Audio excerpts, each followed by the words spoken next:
¿Por qué el Señor Jesús dio gracias antes de resucitar a Lázaro? ¿Cuál es la importancia de creer como para que el Señor Jesús lo enfatizara siempre? ¿Por qué el Señor con su poder no quitó la piedra del sepulcro ni desató a Lázaro? ¿Qué significa que Lázaro haya salido atado y envuelto con un sudario? Jesús, profundamente conmovido otra vez, vino al sepulcro. Era una cueva y tenía una piedra puesta encima. Dijo Jesús: quitad la piedra. Marta, la hermana del que había muerto, le dijo: Señor, hiede ya, porque es de 4 días. Jesús le dijo: ¿no te he dicho que si crees verás la gloria de Dios? Entonces quitaron la piedra de donde había sido puesto el muerto. Y Jesús, alzando los ojos a lo alto, dijo: Padre, gracias te doy por haberme oído. Yo sabía que siempre me oyes, pero lo dije por causa de la multitud que está alrededor, para que crean que tú me has enviado. Y habiendo dicho esto, clamó a gran voz: Lázaro, ven fuera. Y el que había muerto salió, atadas las manos y los pies con vendas, y el rostro envuelto en un sudario. Jesús les dijo: desatadle y dejadle ir. Si crees, verás la gloria de Dios. Estudio del Evangelio del apóstol Juan. Conmoviéndose otra vez. Ante el propio sepulcro de Lázaro, ante la realidad de la tiranía de la muerte sobre los hombres, Jesús vuelve a indignarse desde lo más profundo de su ser. Su intensa ira va contra el mal y el maligno, contra la muerte y el pecado. Va dirigida hacia la causa del dolor y del sufrimiento humano. Era una cueva. Al igual que la profecía de los huesos secos, Lázaro es representante del verdadero Israel, muerto en la tradición y en su pecado, pero resucitado por el Señor. Esta vivencia de Lázaro también es tipo de la muerte y resurrección del Señor Jesús mismo, por lo que la figura de la cueva igualmente pasa a ser representativa. La cueva en la Biblia es símbolo tanto de nuestro origen como de nuestro destino. Por ejemplo, una cueva fue el origen de los moabitas y de los amonitas. Por su parte, la psicología, al discurrir sobre los arquetipos, dice que la necesidad que sentimos por explorar una cueva al verla se debe a nuestros orígenes en la prehistoria. Y en cuanto a la cueva como destino, la Biblia ampliamente menciona el uso de las cuevas como sepultura. Ahora bien, la Biblia narra la historia de 5 reyes amorreos que, huyendo de Israel, se escondieron en una cueva, donde Josué los encerró y convirtió la cueva en su cárcel. De esta manera, la Biblia también presenta el hecho de la cueva como un falso refugio, tal y como hoy día muchos piensan en la muerte como la única salida a la desesperanza. Pero la cueva representa también nuestro nuevo origen en Dios mediante el Señor Jesucristo. Por esto, David, tipo de Cristo, dentro de la cueva de la muerte le concedió la vida a Saúl. Y el profeta Elías, en una cueva de Horeb, creyéndose muerto a manos de Jezabel, al igual que Lázaro, recibió el llamado de Dios. Y entonces salió y se puso a la puerta de la cueva. Y superando el miedo a la muerte, dice la Biblia que se volvió por su camino. De esta manera, el Señor Jesús, con la resurrección de Lázaro y con su propia resurrección, nos enseña el concepto de la cueva como figura de renacimiento. Por eso, el sepulcro de Jesús es nuevo, porque en Cristo la muerte adquiere una nueva dimensión. En Cristo la muerte es necesaria para poder vivificarnos y llevar mucho fruto, lo que nos hace verla como sorbida en victoria. con una piedra encima. La piedra o lápida sirve para separar a los vivos de los muertos y para ocultar la putrefacción. La piedra o lápida representa a la muerte como definitiva, insuperable y absoluta. Pero el Señor Jesús, al mandar a quitar la piedra, nos demuestra que ninguna tumba está tan sellada como parece. Así, quitar la piedra simboliza la liberación del miedo a una muerte que sí se puede vencer. 4 días. Por segunda vez, el apóstol Juan especifica el detalle de los 4 días. La repetición de los datos enfatiza la importancia de esta particularidad. Después de 4 días, la avanzada descomposición del cuerpo hace que las especias usadas ya no sean efectivas. Más adelante, en el relato, el apóstol Juan especifica que era la fiesta de Pascua, lo cual nos dice que no era invierno. Y este otro detalle amplifica la posibilidad de un hedor más fuerte. Hay un manuscrito del Evangelio que dice que Marta, antes de mencionar que Lázaro llevaba 4 días sepultado, de manera impetuosa le dijo: Señor, ¿para qué van a quitar la piedra? Y esto a pesar de que el Señor se acababa de revelar a ella como el Cristo, como el Hijo de Dios, como el enviado del Padre y como la resurrección y la vida. No te he dicho que creas. Los evangelios sinópticos nos hacen saber que la exhortación a creer era una costumbre del Señor Jesús. Era lo que se conoce como un logion o dicho suyo común. Marta probablemente había escuchado muchas veces esta expresión del Señor. Incluso hacía poco el Señor le había preguntado: ¿crees esto? Y al preguntarle nuevamente: ¿no te he dicho que debes creer?, el Señor corta la irreflexiva incomprensión de Marta y su impertinente comentario sobre el estado del cuerpo de Lázaro. Al igual que Marta, muchos de nosotros debemos pasar de la teoría a la práctica. Como Marta, necesitamos poner a prueba nuestra fe en el Señor Jesús como el dador de vida. Si crees, verás la gloria de Dios. Este es un recordatorio a todos nosotros que el milagro que está por ocurrir es para la gloria de Dios. Este es el motivo teológico de la narración. Recordemos que todo lo que hagamos, sea de palabra o de hecho, debe ser para la gloria del Señor y con acción de gracias. Nunca busquemos el reconocimiento de los demás. Busquemos más bien que las demás personas glorifiquen a Dios. No debemos creer en la posibilidad que Jesús sea capaz de hacer milagros, pues de esto ni los incrédulos dudan, sino que debemos creer en Cristo Jesús. Debemos creer en Él como la resurrección y la vida, porque todo aquel que en Él cree no muere eternamente. Es este creer en Jesús lo que hace que veamos la gloria de Dios. Muchos de los ahí presentes vieron a Lázaro resucitar, pero no todos vieron la gloria del unigénito Hijo de Dios. Ante su gloria, los demonios caen, huye la muerte, ya no hay enfermedad. Con Cristo Jesús, el cielo está aquí. Ver la gloria de Dios no es sorprenderse con un milagro, ni estar embelesado con la idea de la vida en el más allá, sino ver la gloria de Dios es comprender la vida eterna mediante la resurrección a la vida natural. La gloria de Dios y la grandeza de Jesús se verifica en su misericordia de otorgar la vida, lo cual también revela su divinidad. De aquí que la resurrección de Lázaro es una señal, es decir, es un indicio del carácter propicio de Dios para con la humanidad mediante su Hijo Jesucristo. Quitaron la piedra. Este acto simboliza el abandono de la idea de la muerte como límite final o como un lindero irrebasable. La muerte ya no es una frontera divisoria entre vivos y muertos, ni entre el aquí y el más allá.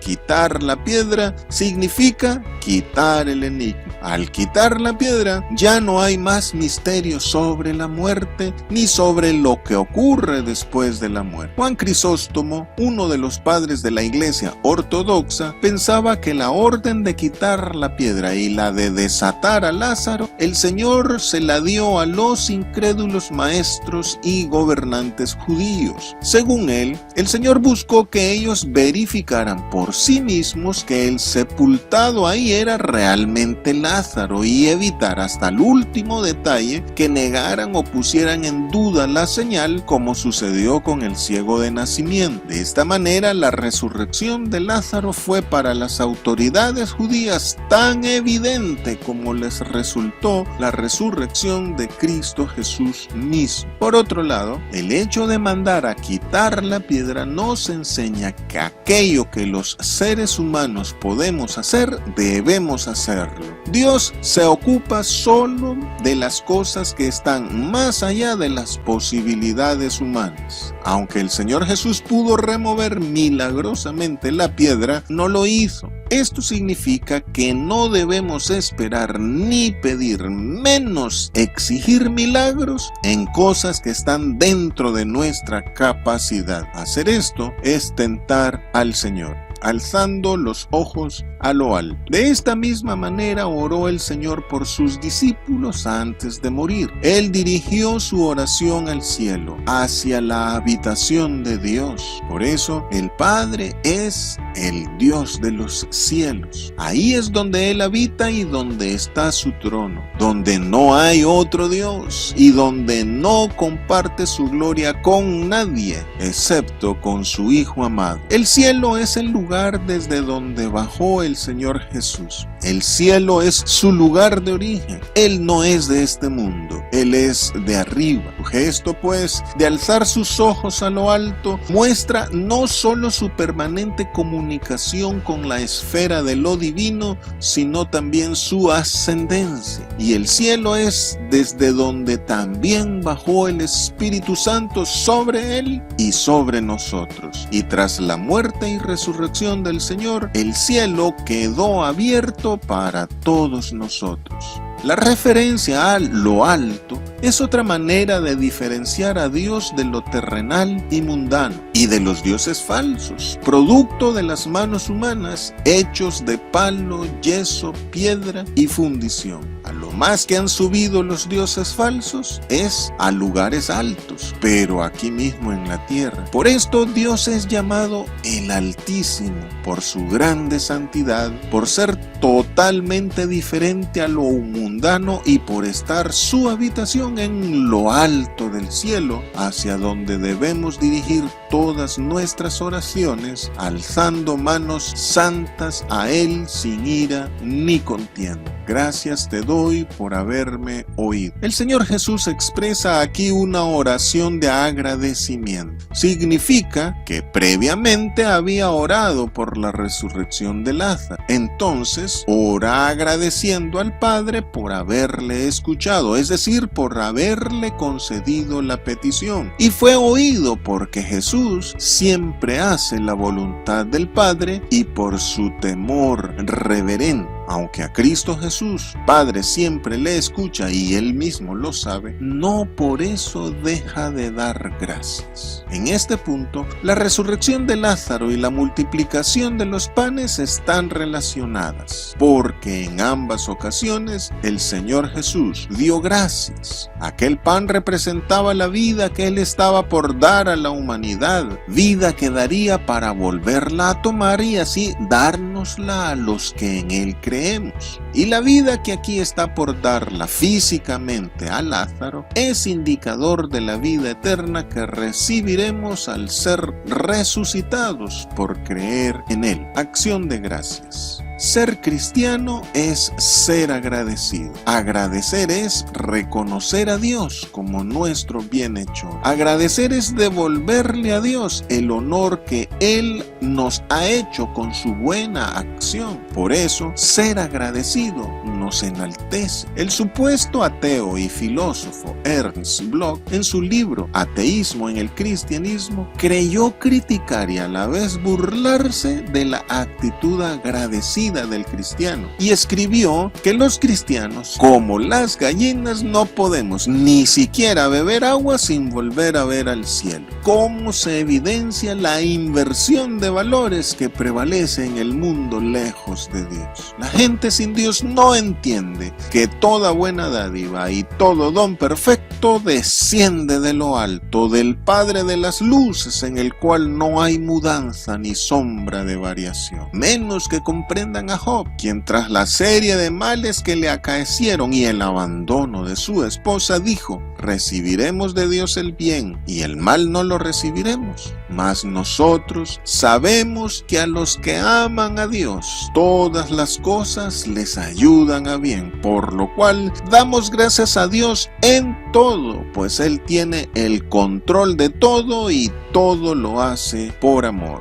Lo dije por la multitud. El Señor Jesús nos hace saber que Él nada hace fuera de la voluntad del Padre. Al igual que el Señor Jesús, nosotros no debemos hacer nada por nuestra propia cuenta, para que crean que tú me has enviado. El profeta Elías, ante el pueblo y los profetas de Baal, también oró con este mismo objetivo, el de aclarar a los oyentes que estaba haciendo lo que Dios le envió a hacer y que buscaba dar a conocer al verdadero Dios. La razón del Señor Jesús para dar gracias en voz alta, además de ser oído por todos, es producir la fe en Él. El Señor espera nuestra entrega activa a Él y nuestra confesión de que el Padre le ha enviado. El contenido de nuestra fe es que Jesús es el enviado del Padre, que Dios le envió a salvar al mundo, que lo que hace y dice es de parte de Dios, que Él depende de Dios y que Dios está en Él. Clamó a gran voz. En el original griego, esta expresión es bien dramática.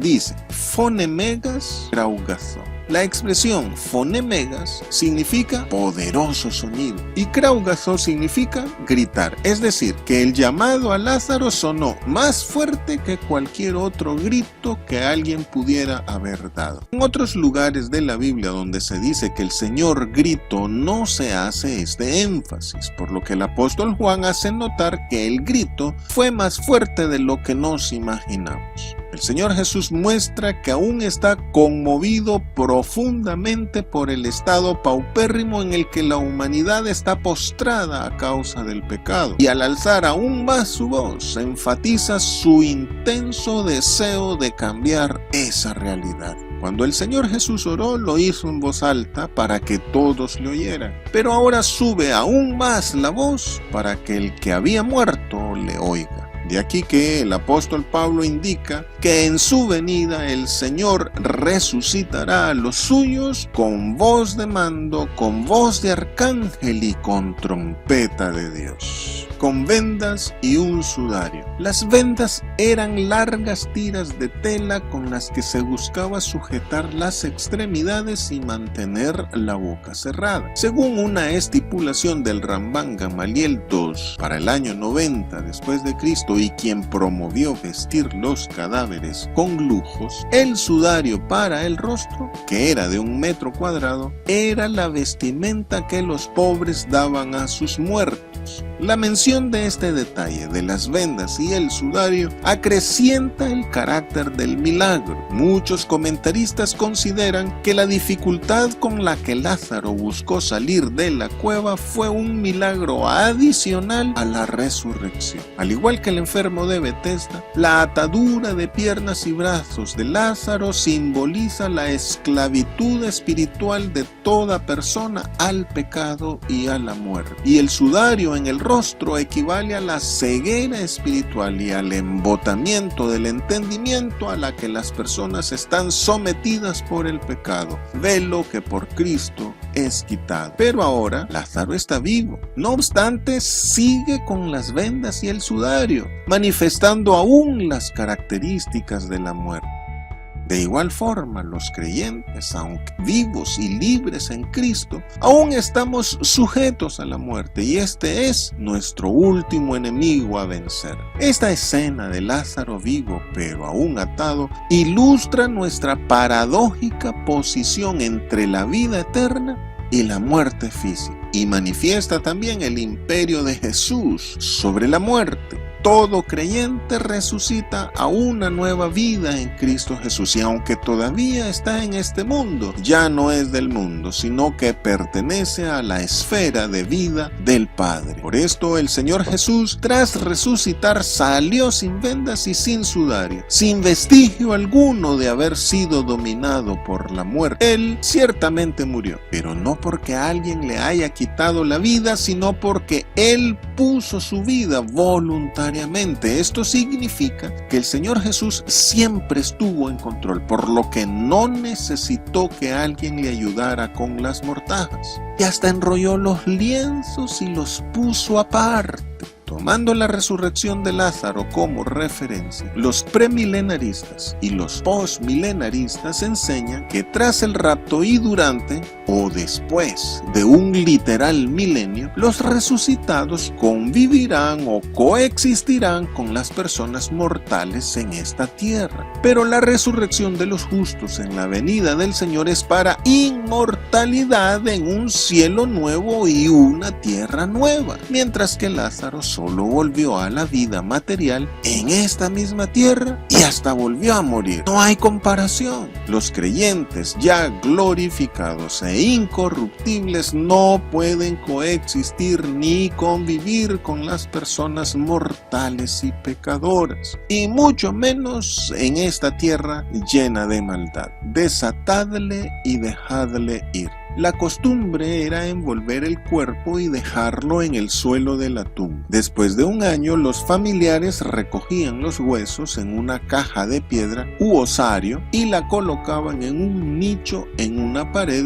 de la misma tumba. Así como en la orden del Señor de quitar la piedra, aquí también se implica que lo que podemos hacer nosotros, debemos hacer. Mantengamos presente que Dios actúa solo si las posibilidades humanas nos limitan. Al quitar las vendas y el sudario a Lázaro, al desatarlo, se constata que la muerte no es invencible, sino que se puede superar mediante Cristo Jesús, el único dador y poseedor de la vida. Ahora, al desatar a Lázaro, se espera que aquellos que lo desataron y que nosotros también nos desatemos del miedo a la muerte, pues Cristo destruyó por medio de la muerte al que tenía imperio de la muerte, esto es, al diablo. Lázaro queda libre y hay que dejarlo ir. Ahora entrará y saldrá y hallará paz. Dejadle ir es una orden que también implica que los pastores no deben enseñorearse de las ovejas, sino ser ejemplos de libertad mientras cuidan de ellas. El relato termina aquí. No va en busca de las primeras impresiones de Lázaro sobre lo que vio en el más allá o sobre lo que experimentó mientras estuvo muerto. El interés bíblico es la realidad de la resurrección. El enfoque no es la muerte, sino la vida. El objetivo es que conformemos nuestro criterio al criterio de Jesús sobre qué es la vida y la manera de obtenerla.